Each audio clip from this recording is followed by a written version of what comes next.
this problem has basically all of what the previous problems had, just all in one. Okay, so we're just going to be really careful, and we're going to go step by step, and we're going to do our best not to screw it up. Okay, for me, there's negative exponents on the inside. I'm going to address those. There's a negative exponent on the outside. I'm going to address that. It doesn't matter which one I do first. It just turns out it just really doesn't matter. Okay, for me, I see this negative on the outside. I'm going to just flip the whole thing over. Now, what I could do is think, I'm going to simplify on the inside first and then flip it over. Yeah, that would work too. Okay, it doesn't matter. But I see this negative on the outside. I think to myself, I'm just going to take this whole junk. I'm going to flip it over. I'm going to copy the bottom on the top and the top on the bottom, and just take that off my to-do list. Okay? All right, now I see these negatives on the inside. So I see negative exponents on the inside. Those gotta move. Okay, they're not happy. So watch what I'm gonna do first.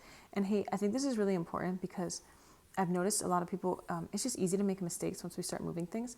I think a really important first step is to move the things, like to recopy the things that aren't moving. So like, look, I'm copying the 5 and the x and the 4 and the y squared.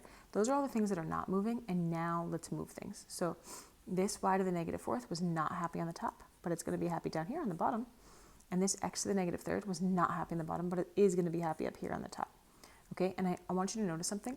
There was an x already here, and then this x, this x to the 3rd, this was not happy in the bottom, and it's supposed to be positive up here on the top. Okay, and notice that I didn't lose this x. That x was already there, and then I put these 3 more x's here. Okay, this is still to the 3rd.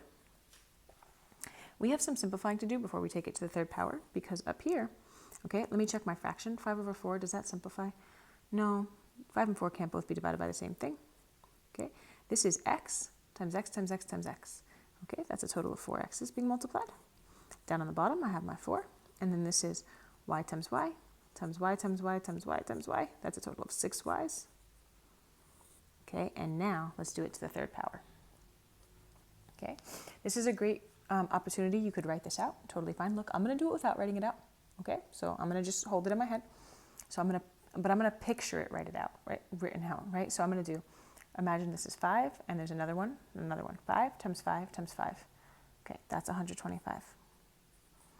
This is x times x times x times x 3 times. So those 4 x's being multiplied, another 4 x's, another 4 x's. That's 4 x's 3 times. That's x to the 12. This is 4 times 4 times 4. Okay, 4 times 4 is 64. 4 times 4 is 16 times 16 is 64. And then this is y, right? This is 6 y's being multiplied. And I'm going to have that 3 times. So 6 times 3 is 18.